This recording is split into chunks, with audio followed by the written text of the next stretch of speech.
पुरी मालतीपटपुर स्थित wonder world water park परिसर में नूतन भाव आरंभ होईछि डैशिंग कार रेस जहां उद्घाटन करिसेंती कलाकार तथा नृत्य निर्देशिका मंदाकिनी जेना, प्रभात कुमार रणा, रोलर स्केपिंग एसोसिएशन प्रतिष्ठाता तथा संपादक पार्थसारथी जेना, रोल बॉल एसोसिएशन संपादिका सौदामिनी पात्र, डिजाइनर अमृता पट्टनायक एवं वाटर पार्क निर्देशिका रश्मिता पृष्टि योगदान करी एहाको उपभोग करने सह एहार भूयसी प्रशंसा करथिले। परे परे पार्क को आसीथिबा पर्यटक माने मध्य एहाको बेस उपभोग करथिले।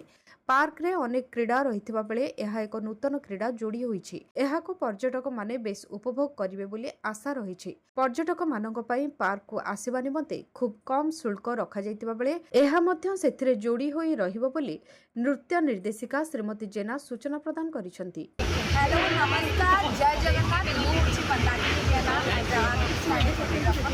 ମୋତେ ବହୁତ ଖୁସି ରଶ୍ମିତା ମ୍ୟାମ୍ ସାର୍ ମୋତେ ଇନଭାଇଟ୍ କରିଥିଲେ ଯେଉଁଟାକି ଡ୍ୟାସିଂ କାର୍ ମାନେ ୱାଣ୍ଡରୱାର୍ଲ୍ଡର ଆଉ ଗୋଟେ ରାଇଡ୍ ନୂଆ ସେମିତି ତ ବହୁତ ଫେମସ୍ ଆଉ ବହୁତ ଲୋକମାନେ ଏନ୍ଜୟ କରୁଛନ୍ତି।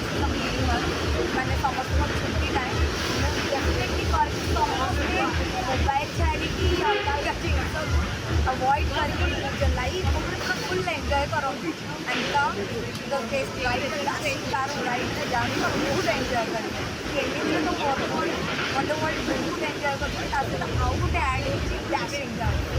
पुरीरू कैमरामैन दिव्यरंजन बिश्वईंक सह सुजित महापात्रଙ୍କ रिपोर्ट।